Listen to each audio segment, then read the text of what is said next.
Hey everybody, welcome back to Two Girls with Cancer. I'm your host, Becky. Ashley. And we are on episode, I don't even know at this point, 5, I guess. I think, yeah. We're talking about our supplements, what we do every single day, what we ingest, any protocols that we do, and it is extensive. The bags the bag that Ashley brought, ridiculous. I got a lot. I thought I had a lot. No, Ashley has a lot. So. Almost a suitcase. And you do it every day. And that's why when we were talking in that other episode, it's hard some days to get it all in. Yeah. It's hard. Mm-hmm. There's a lot of stuff. Just wait, you'll see. So I have a pill container that I fill up with everything ahead of time. And like all of mine are written on, so I know exactly when to take them, so I don't have to refer to my email. If I don't do it, I'm not going to take my pills. So I haven't taken my pills in like 3 days. Yeah. Because I haven't put them in my container. That's so lazy. See, and this won't fit in a container. So I have my AM and my throughout the day stuff. Oh, okay. Like, how do you remember? And then how do you have a life outside of pills? It's hard. It really is. Yeah. But I have like my group of 10 that I take first thing in the morning when I wake up. And then so you know immediately. Exactly. And then I have a little glass container that I throw in all the supplements. And then I know what I take at nighttime. So if you sleep over at somebody's house, you're just lugging everything with? Yeah. Oh my gosh. Literally, my meal prep, my little bag, everything, my food. Oh, whoops. I try to just take exactly what I need instead of bringing all the containers. And then the nights that I go out, like sleep over with friends or whatever, I don't take them in the morning. Well, I don't have like this. I have Show the bag. This is it. And then I got here. Like I've got stuff. But they can't help me with my cancer. So I'm trying to do whatever I can. Hey, you're just trying to survive. Exactly. I think you're doing an amazing job. When I got my blood tested like a month ago, she said my blood's amazing. Like I'm on the right track. So everything that I'm doing is working for me. So I got to keep it up. I'll probably change things up, like maybe in a few months when I get my blood live tested again, see where I'm at. But so far, everything's working. I cut out one thing today. Oh. Because I did a little more research, and my cancer is hormonal. Okay. And the bee pollen actually affects the hormones. Really? My hormones are out right now, out of whack. But we can't fix them or we can't do anything because the cancer is hormonal. So we don't want to mess with things just in case. Of course. Right. Well, I know chemo put me into menopause or perimenopause or whatever you want to call it. And they say that for someone who's young, they can put you on, I think it's estrogen but because I had breast cancer, they can't do that. So see, there's pros and cons to everything. Just gonna dry up, I guess. Just gonna turn gray and dry up and have a beard, and that's fine. I'm 37. That's fine. We can just pluck it, wax it, laser hair But removal. I'm 37. Like I'm in my prime. I need to be glowing, not glow, crusty and dry. Right. Anyways, sorry, Dad, if you listen to this. I'm crusty and dry. It's fine. Good. And immediately cut that part. Okay, so we're gonna start here. I think I'm gonna go first on this. I wrote down so much. Because I love a good research. So most of this episode is actually going to be me reading. I'm sorry if there's some double chin action in that. It is what it is. I'm a human being. So you may want to listen to this episode instead of watch the episode, but whatever. It is what it is. So and mine's going to be different. She's more of the research. I'm the one who will provide what I do. Oh, yeah, we forgot to say that. We have no medical background. Oh, geez. We have no medical background. We are not doctors. What we provide you, do your own research on and see what works for your body. But this is what works for ours. You know what's interesting about this particular episode, though, and us saying we're not doctors? How many doctors can tell you anything about what we have in here? That's true. So I think we have probably pretty similar information. Probably. I used to see a chiropractor who was just the greatest, and she moved away, and that was like the saddest day of my life. Anyway, she said to me, don't let a doctor talk down to you. Don't let a doctor tell you that you don't know as much as him or whatever. And this is before I even got sick. And she said that, what is a doctor? It's just a person who was in a class for 8 hours a day for X amount of years. She said, you probably do just as much research at home. And I said I do. And like, I'm not comparing myself to a doctor. I do not think that in any way I have that sort of same knowledge or whatever determination. But you do. But you do. Well, we both do now. Like, we have to know what we're putting into our bodies. I suppose. Right? We know some things. And, and that's why we want to share it. Well, yeah, and we're not going to put stuff into our body that we haven't thoroughly researched and, know what it's going to do. Now, granted, chemo, I put that in my body and it's poison. Right. When they give you the chemo at the cancer center, they have to robe up. They put on the robe, they put on the gloves, and then they change it. And then somebody comes and checks it, like does a double check, and that person robes up. And I asked them at pretty recently after so many infusions I've had, why do you guys do that? Like, if you're just hanging a bag, that's all you're doing. You're just hanging it and clipping it in. And she said, well, in case it gets on our skin. And I'm like, well, what would happen? She's like, I don't know, probably give us cancer. And I was like, what? And I was like, why am I putting this into my body? Oh my Is that crazy? That's awful. And now that I think about it, during like the actual chemo, like the 6 hard ones, they had put them, 2 of them, like rounds back to back, mid-arm. Yeah. And for months I had like a blister kind of like scar on either side. And I think it's because the chemo was dripping out, came through my skin and it burned me. So it's terrible for you. There's a reason I have no veins anymore. Just put it in your vein. Exactly. I mean, I'm thankful for it. And if you look deep into it, at least the type of chemo that I was on, it comes from a yew tree, Y-E-W. So it was all natural. Yeah, there's a tree. Natural. That's how you have to look at it at the end of the day. Yeah, right. It was natural. It's just like a poisonous tree. Yeah. Burns my skin and gives people cancer.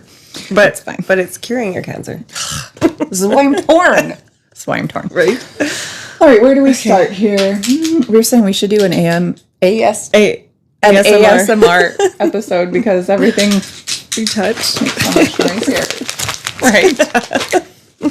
So I'm going to start with B12. So this here is methylated B12 spray. I was doing pills, the dissolvable ones under the tongue. I've switched to spray. It's actually so delicious. I need to do it because I'm in Tennessee today. Perfect. It actually tastes so good. So again, I apologize. I'm going to be reading everything. I'm going to be looking down for a lot of the episode.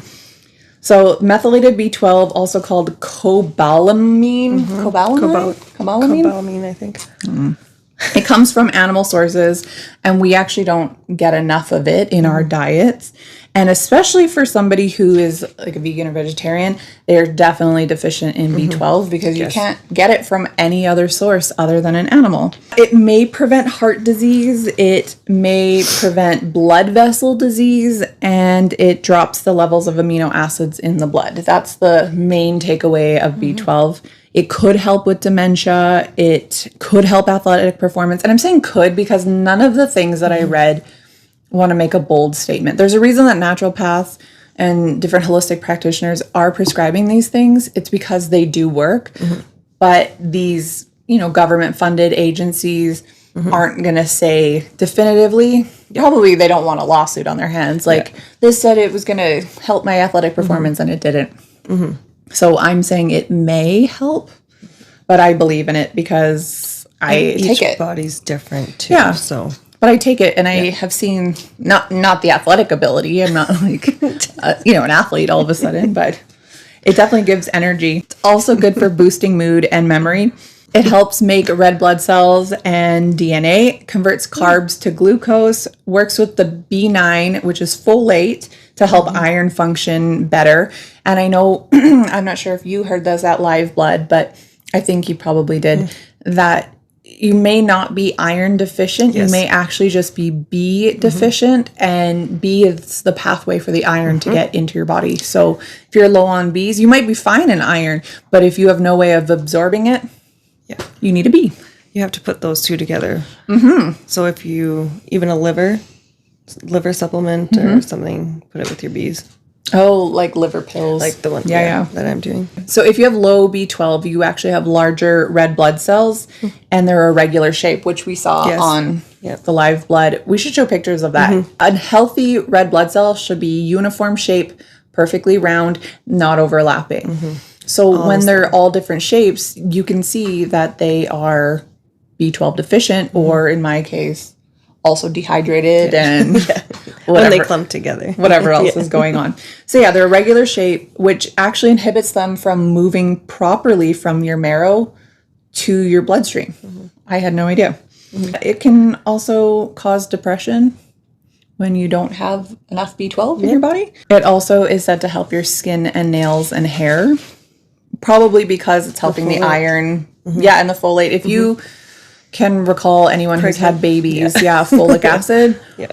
It's supposed to help with all those things. And when you're a female and you're taking a prenatal vitamin, usually your hair grows really well when you're pregnant, and your nails, and that's probably from the extra folate. So that's B12. Woo. It's going to be loud. ASMR it. So I'm also on a B complex vitamin here. And so what a B complex is 8 B vitamins into one.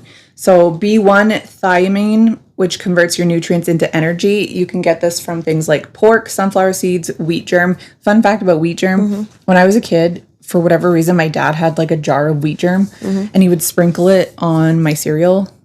And like now, fast forward all these years, like I do not tolerate gluten and wheat well at all. And I'm like, it's from the wheat germ. You did this to me. And it's gross. I vividly remember the taste in my mouth. It was like gross, bitter. It was disgusting. Anyway, great source of B1 if you want it. So at least you helped with that, Dad. Yeah, right. B2 is riboflavin. It converts food to energy and is an antioxidant. You can find it in organ meats, beef, and even mushrooms. B3 is niacin. It helps with cellular signaling, metabolism, DNA production. You can find that in chicken, tuna, and lentils. B5 is pantothenic. Pantothenic? Yep, we'll go. B5 is pantothenic acid. It helps bodies obtain energy from food, which seems to be a common theme between all these Bs. Hormone and cholesterol production, and you get it from liver, fish, yogurt, avocado. B6 is pyridoxine. It helps with amino acid metabolism. It helps with red blood cell production and the creation of neurotransmitters, which is your serotonin, your dopamine, GABA, those things like that. You need those to feel good. You get these from chickpeas, salmon, potatoes. These are just like a couple of examples. B7 is biotin. That is for carb and fat metabolism. It regulates gene expression, and you get that from yeast, eggs, cheese, liver. Liver seems to be a pretty common theme. You're golden on B vitamins, clearly, if you're eating liver. Well, now I switched it. Nasty.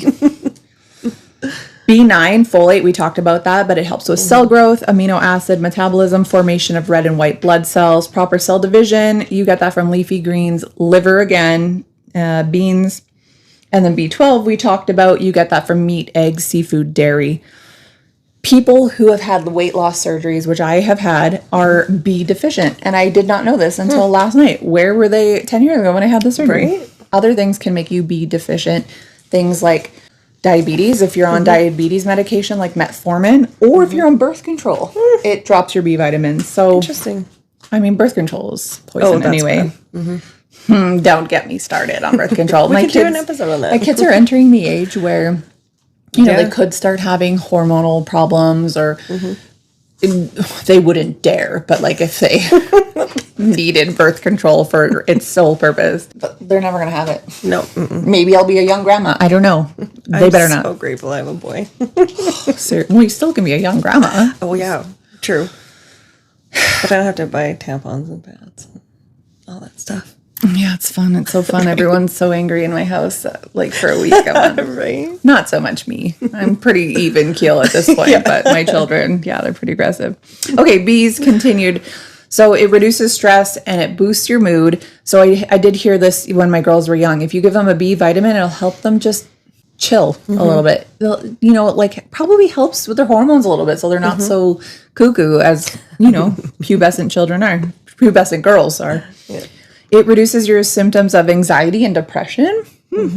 It's water soluble, meaning that it doesn't sit in your body. You pee it out. So when you take a B vitamin, your pee is bright yellow. Oh, yeah. And all that's doing, your body is removing the excess vitamins that it no longer needs. So you can't really overdose on a B vitamin because it is water soluble. I asked this at my naturopath because I get vitamin shots and most of it is B. And I said, well, I'm taking Bs at home. Is this going to be a problem? And they said, nope, you'll pee it out. And she actually said, if you get too much of this one, your pee will be pink, not yellow. And it was.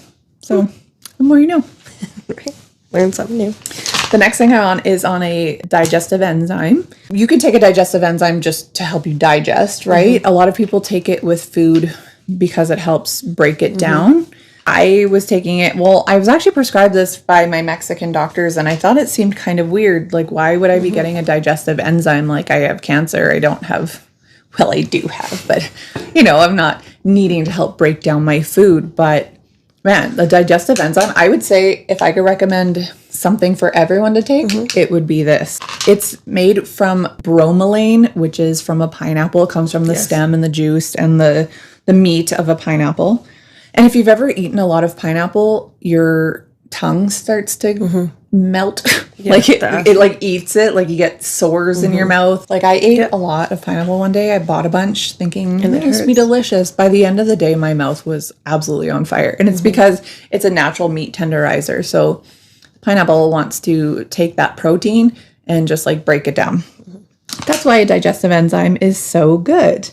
It helps in, like we said, digestion. It is also taken for osteoarthritis and reducing soreness in aching muscles, which I've never thought to take it for that, but it makes sense.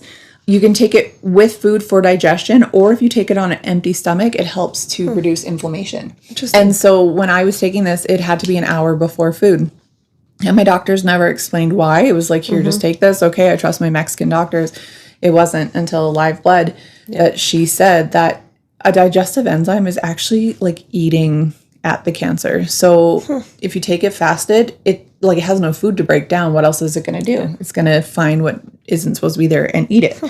So it's like the wonder thing. It also says it's good for burns, colitis, chronic sinusitis, which is like sinus issues, asthma, blood clots, and cardiovascular disease. And I put in capital letters, cancer.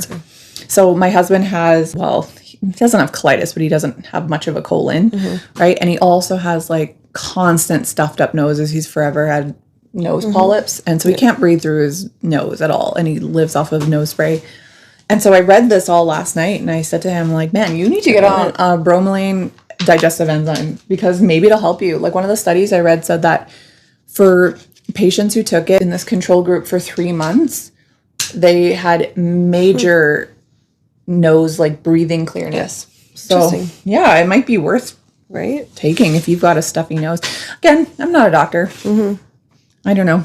It might work for you. It might not work for you. Okay, the next thing I'm on is a vitamin D3 and I got the liquid form.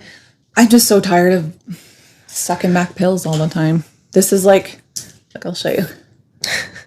And liquid gets into your body. System's quicker. So this is the tiniest little drop. I put it under my tongue. And when I first got sick, the naturopath I saw, I think he had me on 12 or 16 drops a day, which is a lot because you figure one pill is 1,000. Yeah. So this would be like 12 or 16. Oh, wow. 1,000. Yeah. I've dropped it down. I don't know why. I don't know what the correct dosage is. I take 6. No one seems to have any complaints about it when I tell them, like when I go see the doctors and stuff. Your body needs a D vitamin for building and maintaining healthy bones. Had no idea. Your body can only absorb calcium when a D is present. So, yeah, who knew? It is anti-inflammatory, antioxidant. It supports your immune health, your muscle function, your brain cell activity. So, D is a very, very important one. It's not found in many foods. You can get it from some food sources, but it's not going to be enough. And so you need to get it from sunlight. Not that sun has vitamin D in it, but the sun works with your body to create it. I'm not going to go into the full details of how that works. I'm not a biologist. Yeah, right. Research it.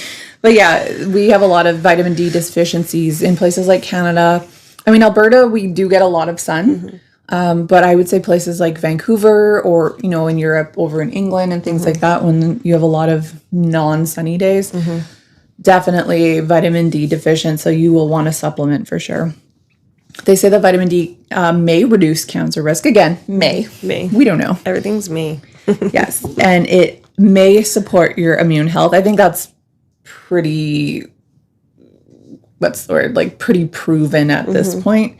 And it also can regulate mood and reduce depression. So a lot of these things are for mood and depression disorders and things like that. And I'm wondering why that is. But I mean, really, I don't think people are depressed in their optimal state. Like, you're not just depressed for the sake of being depressed. I think it's your body. Quite honestly, if you're depressed, you should go check not just your vitamins, but also your hormone levels. I actually watched a doctor online. One of the guys I follow, I think his name is Patrick Flynn. And he was saying that they don't test nearly enough of the hormones that they should be testing. It should be a lot more. Was that? I have what no was idea. that? Did you hear that? I think it was a phone, but geez. Was it? I don't know. Mine's over there. Oh, maybe it was. I don't know. Maybe.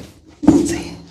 But yeah, he was saying that you should get, if you have any issues, really, you should have a very thorough hormone test done beyond what the doctors normally give for you. I don't know if you'd have to go to a naturopath or some sort of holistic doctor for that. I'm not entirely sure. But he said a lot of our problems could be hormonal. Well, yeah, and they could be hormonal and they could be fixed if we just regulated our hormones.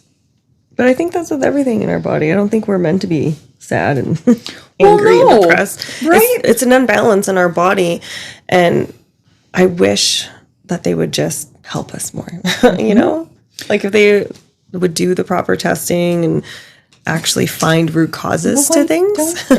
Well, that's the thing. But for me, conspiracy is pharmaceuticals. They need to make money. They need sick people. That's how I see it. I don't know. That's my opinion. Hey. Don't give me hate. I think a lot of people, especially these last 4 years, would agree with you on that. COVID. Maybe pre-2020, I think a lot of people would argue you. I wouldn't argue you on that. Yeah. I would be all for it. But yeah, I'd say since 2020, well, look at my cancer. What research they got on it? And it's been around. Well, they don't have time to research neuroendocrine because they got to throw all their money at breast cancer. Right. So, thanks, guys.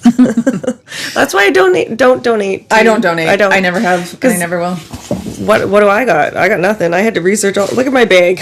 Like I had to do all this stuff. I don't know which is right or wrong, but so to further that discussion, so a friend of mine was having some issues. I don't know, like I do know, I'm not really going to get into it on here. Anyway, he was just having like some issues. And so he went to the doctor, his wife came, he told the doctor his symptoms and the doctor said, yeah, you're depressed. Let me prescribe you an antidepressant. And his wife kept saying, no, that's not it. There's something more. There's something else going on. And she ended up making him leave. Like they said, thank you, but no thank you. And they left. And it ended up being candida, like a yeast overgrowth. And when your guts are affected, if you have gut issues, you have mental health issues. Yes, because that's your second brain. Connected. Yeah, your guts are everything. So that's why I think that we see so much depression, anxiety, whatever else, because our guts are so out of whack by what we eat. I would say probably everyone has leaky gut. Everyone. And if you talk to a doctor, they don't believe in leaky gut. What's that? Or they go, that's not a thing. I don't know if I said this in one episode, but when I was like telling the doctor, well, I'm just going to go and, go to a naturopath. No, you can't. And it's like, what? Because of the herbs. I think I did say it one episode, but honestly, it's like, why can't I? Yeah, why can't you? Why can't I take something that's grown in the earth? The way there's no research. Or the earth was designed. Yeah, right? I know. Whatever. I know. Frustrating. It is frustrating. I don't want to get heated, but I could sit here all day and complain about it. But you have to take matters into your own hands at some point. You really do. You can only complain so much if you're not willing to do something about it. So, I do think that there is a time and place for pharmaceuticals and for traditional medicine. And I say traditional as in like modern medicine. I do think that there is a time and place for that as like a supplement. But, chemo did work for me, but I was a shell of who I used to be afterward. After I was done chemo, surgery, radiation, man, I was just nothing. Like I was so done. My body was just Fragile. so exhausted. And it was because I wasn't allowed to be on any of these supplements or vitamins during it. Right? Now doing research, I'm like, you're so stupid. Why? But I was just so beat up from it that I didn't even want to fight anymore. I just needed to focus on survival. You know, now if I was to do it again, there's definitely some supplements and vitamins that I would have still taken. Whatever. You can beat yourself so much. Yeah. It is what it is. Yeah, actually, I'll read it in a little bit. Some of the things in my pile here said that it can help with chemotherapy, not only lessen the symptoms, but also help it kill the cancer. And I was like, why did I have to get off of this? But whatever. Okay, so the next thing I am on is magnesium citrate. So I actually just switched to magnesium citrate this week. I was on magnesium bisglycinate, which are very similar. The citrate one, they say don't go on it if you have stool issues. Is that the best way to put it? No. If you have, like my mom, she was told to go on magnesium, but not citrate because she has a bit of colon issues. And for like someone who has a piece of colon missing, or like you or Andrew, probably not. Although with you, because of your bowel obstruction, you can't get constipated. So this one might be good. Citrate is apparently supposed to give diarrhea. So I actually switched to a citrate because I wanted it. And that sounds really messed up. However, No, I'm on an iron pill. not to me. I am on iron, and it just does some serious work in there. It is tight. So I switched to citrate. And so far, I don't know, I haven't noticed much. It's only been a couple days. But anyway, so it's a mix of magnesium and citric acid. It tastes pretty good. This one actually bubbles a little bit when you put it in water. Perfect. Magnesium is supposed to support bone health, heart health, muscle function, and muscle recovery. So I take it before bed. It's supposed to help you sleep. Now, if you are a person that takes melatonin, you might see that your melatonin says magnesium and melatonin. It's supposed to help relax your muscles and help repair them overnight. I know my husband really struggles sometimes with sleeping. And so he was taking magnesium. He was actually taking it before I was. It was helping him big time just to relax. He gets restless leg. And so it just helps relax. I know that tallow that we love, the Truly tallow from Stony Plain, look it up. It's the greatest thing ever. So good. They have a magnesium cream like to put on your legs. I also have a magnesium spray that you can spray on. So you can get it in a bunch of different ways. But yeah, it's just basically meant for cramping and muscle recovery. So it's a good one to take. I really like it. Tastes good. I guess I was sick of drinking boring water. So this just adds something to it. It was this thing going around on, I don't know, TikTok or Instagram. It was called a Sleepy Girl cocktail. And it was magnesium powder, tart cherry juice, because tart cherry juice helps you sleep, or it must have like natural melatonin in it.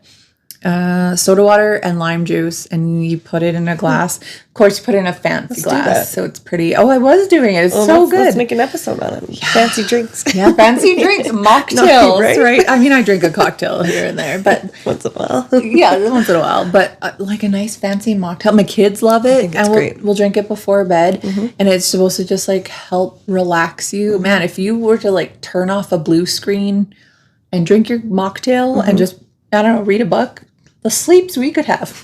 Right? I don't do that, but I could. Good. Okay, the next thing I'm on is glutathione.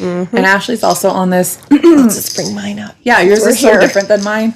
I'm on a liquid version. Yes. So this one will be in water. You don't want a fat soluble, so a liposomal glutathione. I don't know the reasoning for that. That's just what I was told. This one? So this one's in water. So this is good. Yeah. And then I just shot glass, whatever. I think it's about a tablespoon. Oh, okay. And then you swish it around your mouth for like, I don't know, a minute-ish, and then you swallow it.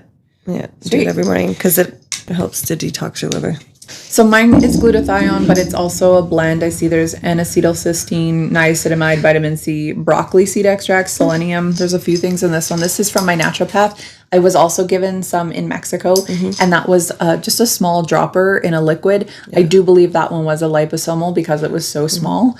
And it went rancid, and it was disgusting, so I don't take that one anymore.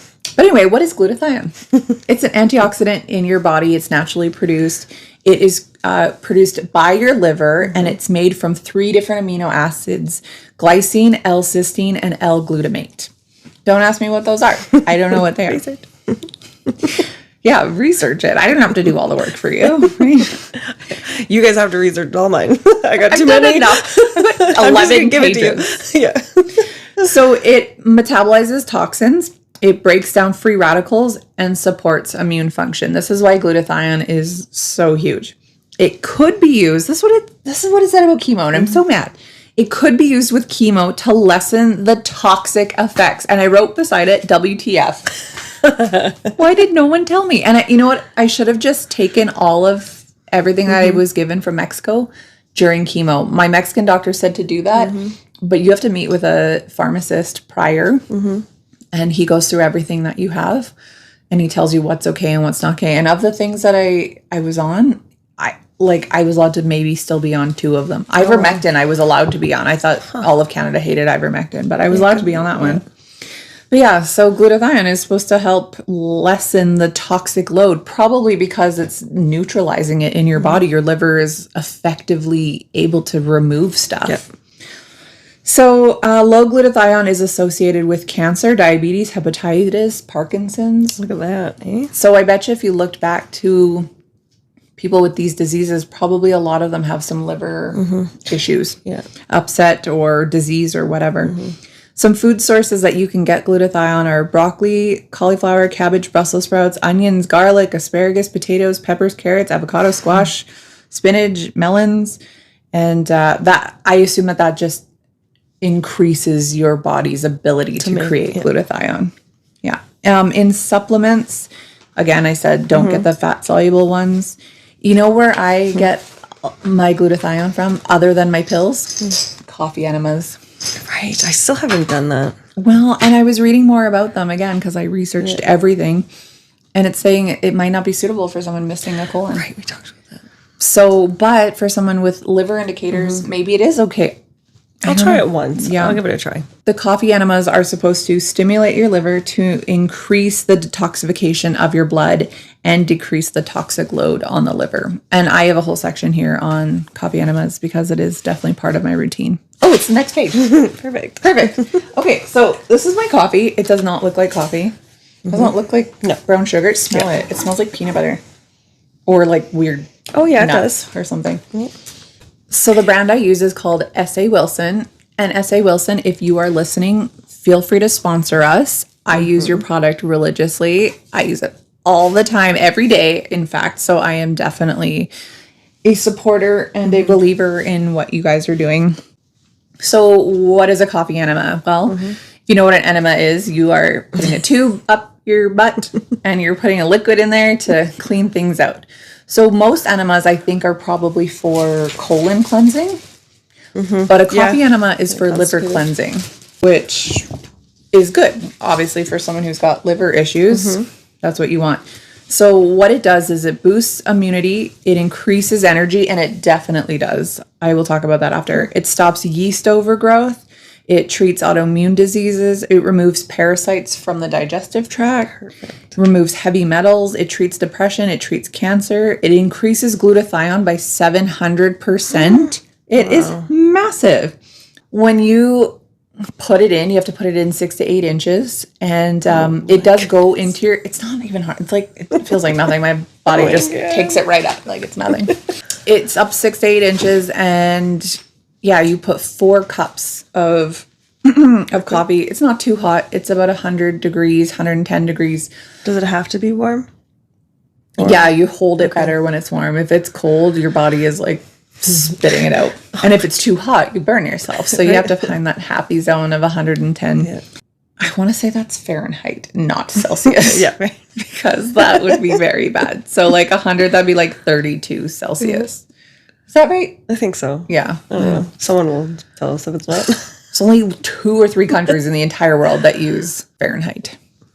Anyway, you put it in and it sits in your colon, but it isn't a colon cleanse. Now, obviously the perk of it is that it does clean you out. Yeah. So when you have excess waste in there, and if it's not coming out, especially if you're constipated, it's just becoming toxic into your body because it's reabsorbing the toxicity. So like if you're not pooping regularly, you need to. Yeah, you need to do something. because it's toxic. So you hold it for 15 minutes once it's completely drained, and your blood, it's washed by your liver every 3 minutes. So in the 15 minutes, your blood is completely washed 5 times. Wow. So it is very good for you. Before I ever started chemo, I was doing it 2 times a day. Oh, wow. Yeah. Again, this is from the Gerson therapy. We talked about this last episode.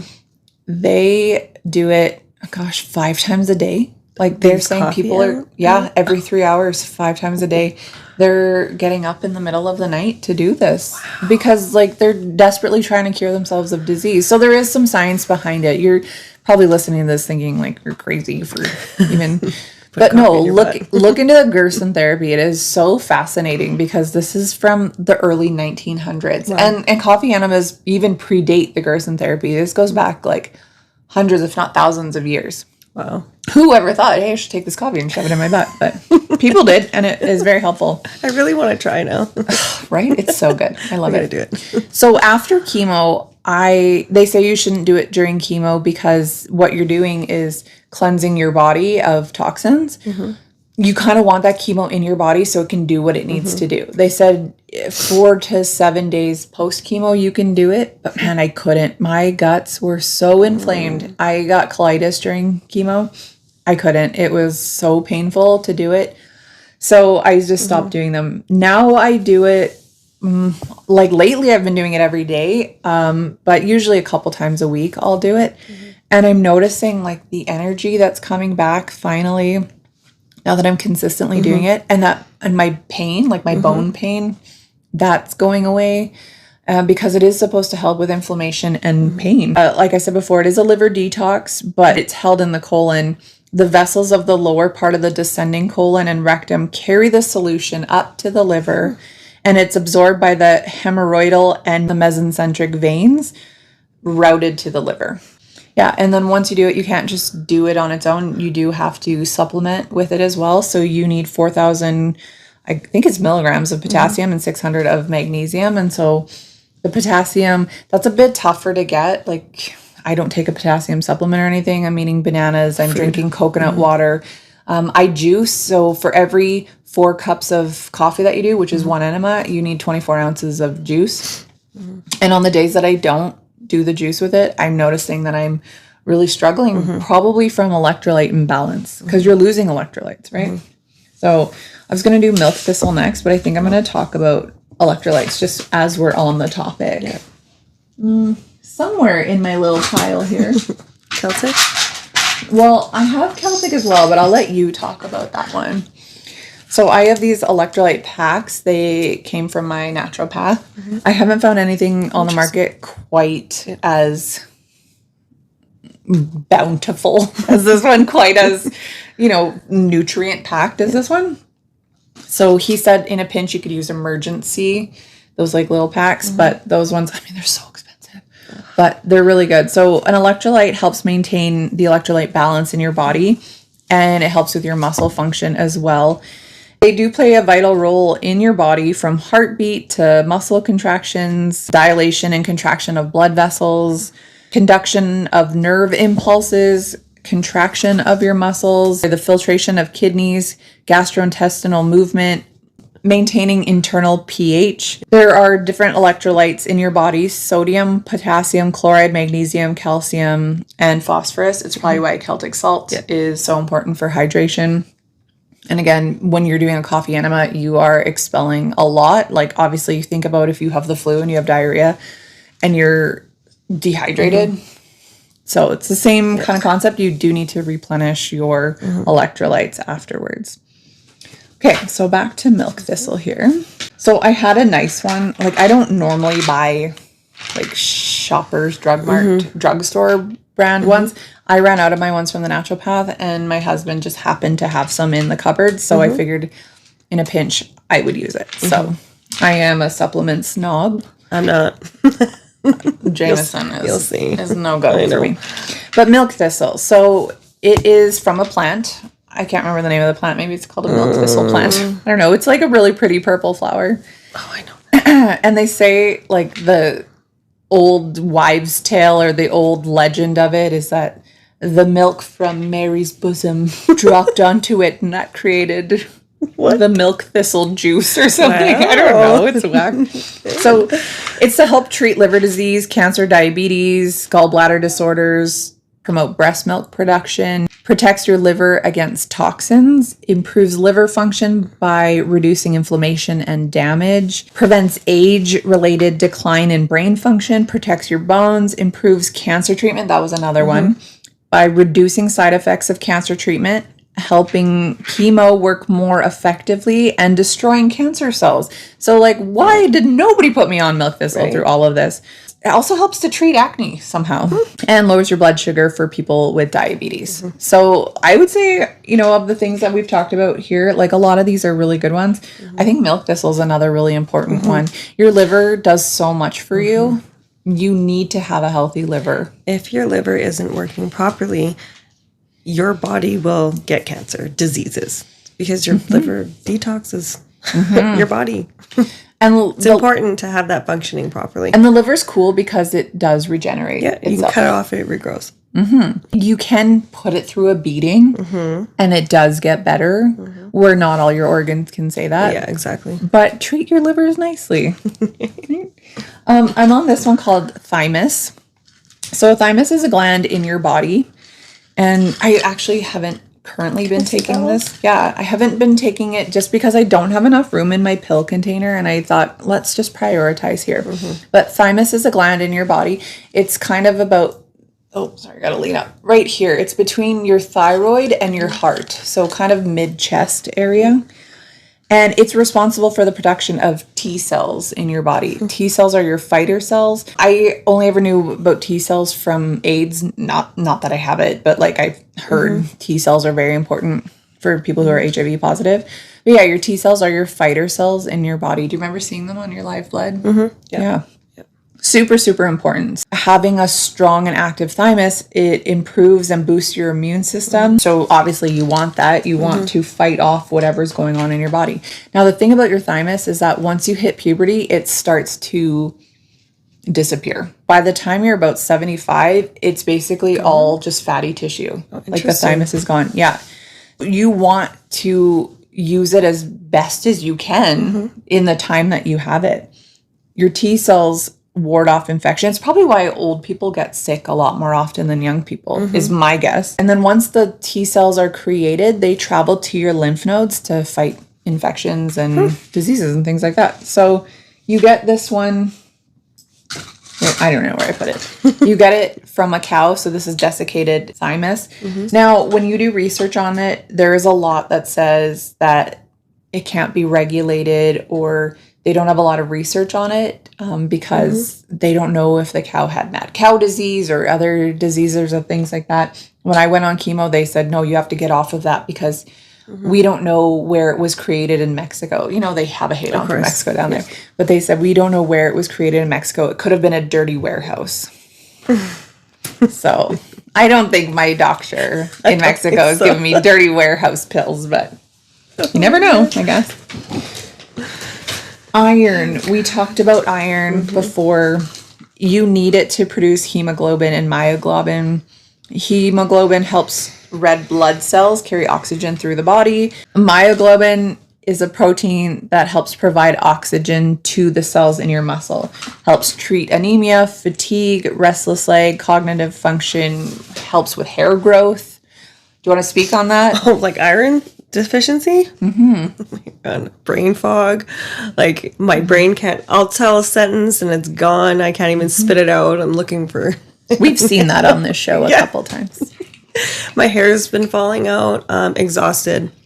I'm always sleepy. Through our episodes, sometimes we're doing 2 or 3 a day. I have to take a nap on the couch because I can't make it. Because I'm anemic again.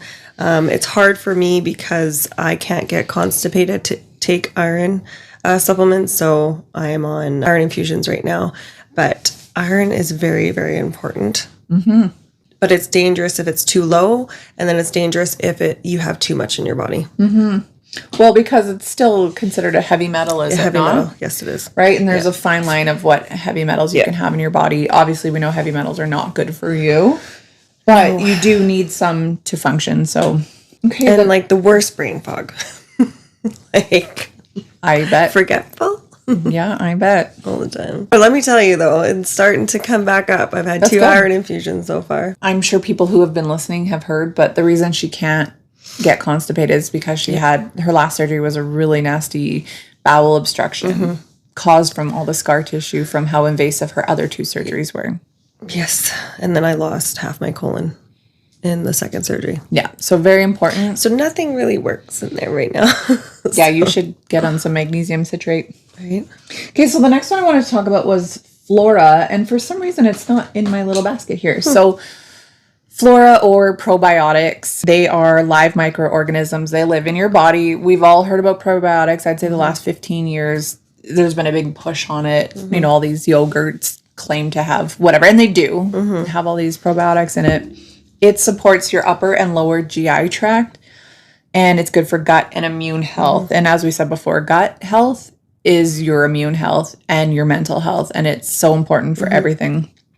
Probiotics help with digestion. It helps with healthy vaginal odor.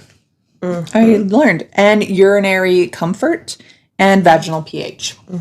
Yeah, you want a good gut flora. You want a good healthy microbiome in your stomach. So probiotics will definitely help with that. For women out there who suffer with like yeast infection and stuff like that, I have a lot that I have in mind that I'm doing, but there actually is a probiotic for women for that area. Interesting. Yeah. That's more specifically for women. Specific for women area. Probably higher numbers. You figure if you add the milk thistle in with your probiotic, because they both are to help with pH and yeast and overgrowth and things like that. Also, cutting out sugar will help since yeast lives off of sugar. But yeah, it also helps keep your bowels regular.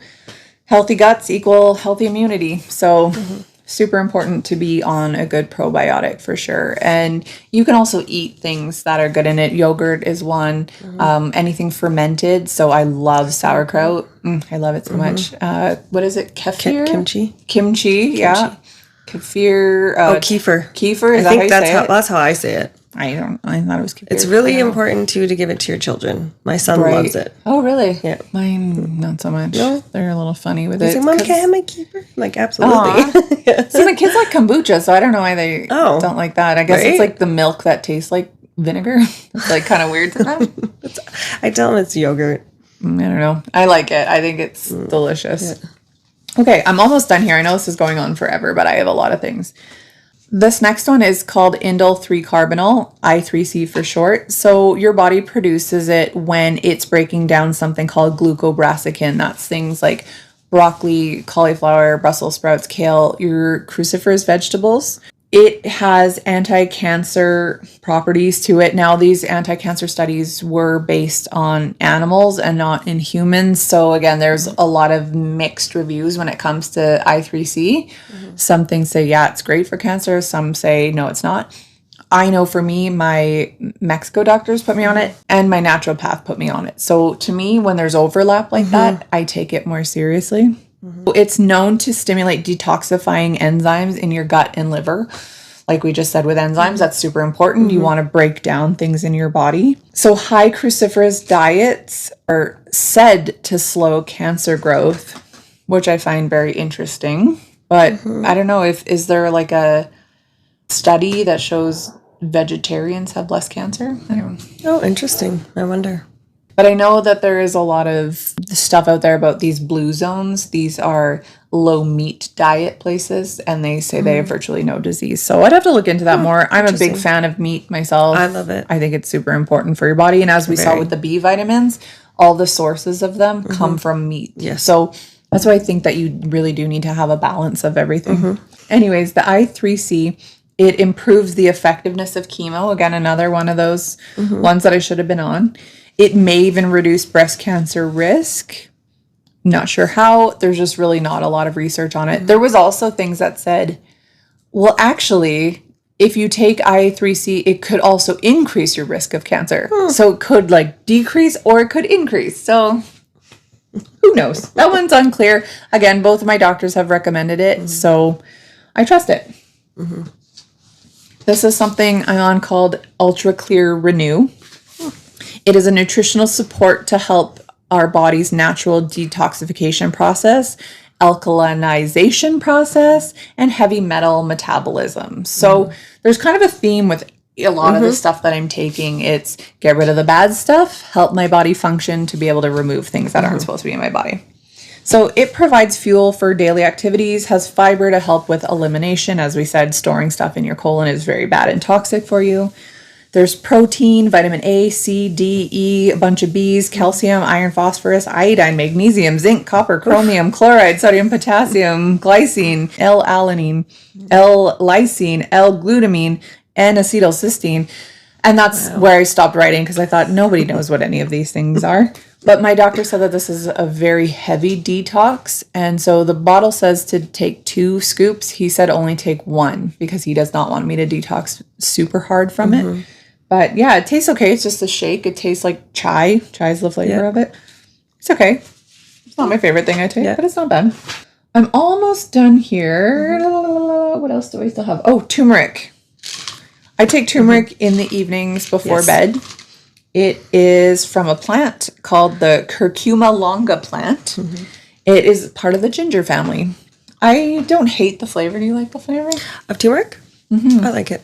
I like Indian food. But I make my immunity boosting shots, which I'll show you in the next episode when I do mine. Yeah, you shoot them, eh? Yeah, I do. I just take a pill. It's easier than having to drink stuff. So curcumin is the active ingredient in turmeric. And that is anti-inflammatory, anti-cancer, anti-diabetic, anti-diarrheal. I didn't know that was a word, but it is. Antimicrobial, antiviral, antioxidant. I know, it's amazing. I read that in the spices, you're only getting about a 2 to 9% curcumin, but in a supplement, you're getting up to 95% curcumin. I also recommend eating it with a food that has fat in it to absorb. So have you ever heard of a golden milk? No. It's turmeric, like turmeric powder in milk, and you boil it on the stove, and I think you add pepper and cinnamon in it, and you drink it. It's supposed to help reduce inflammation. It's supposed to help you sleep. I don't know. But yeah, it says that turmeric can also help with arthritis, digestion, depression, allergies, skin issues, and respiratory issues. It's a good one. It's an important one for sure. I take it because I have such sore knees, and I also have high inflammation. I know when I did my blood work in Mexico, they test for a lot of things that they don't test here. And my inflammation was quite high. And as people with cancer know, an inflammatory body is a breeding ground for cancer.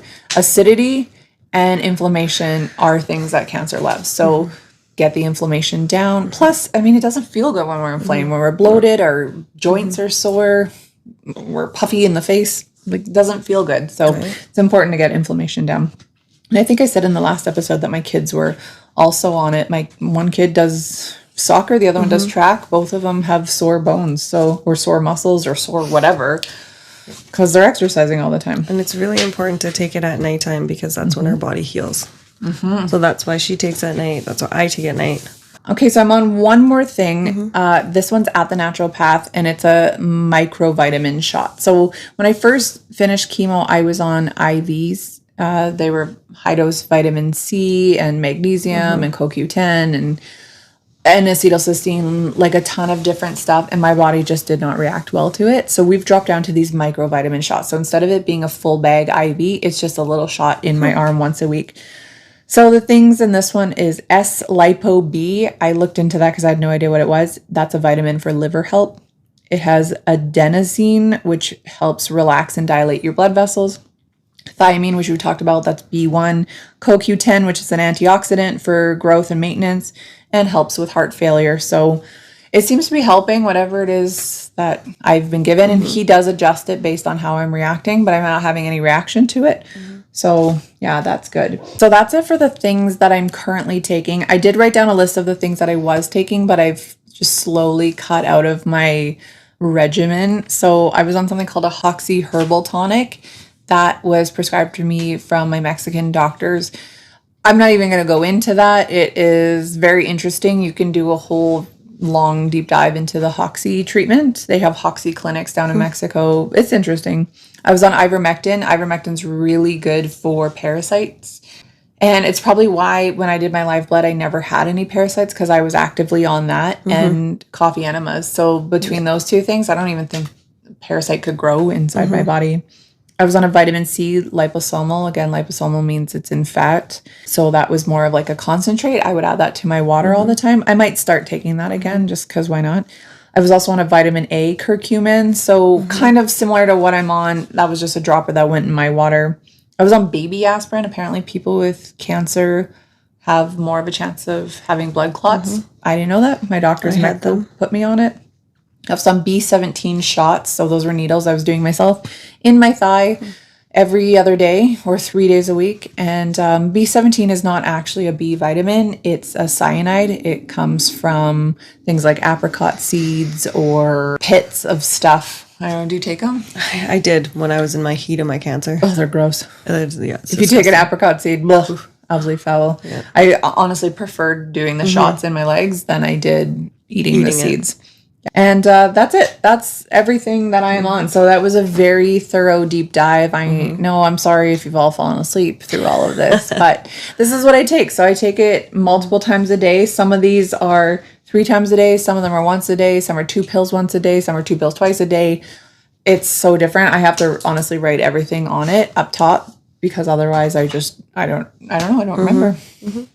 Brain fog. Cancer. Yeah, brain fog. And so if you think that I have a lot, just wait until Ashley's bag. We'll probably go through that one a little bit faster. Yeah, we're going to do mine differently. Just because she's on so much stuff. I am on, I mean, it looks like a lot, but maybe about 10 or 15 things. So I knew I was able to do more of a deep dive into it. But because Ashley's on so many different items, we're just going to briefly glance at all of them. So that is going to be our next episode. Thank you for listening to this one. I know you've heard me talk a lot in this episode. My turn next. Yes. So stay tuned for episode 6. Thank you guys. Bye.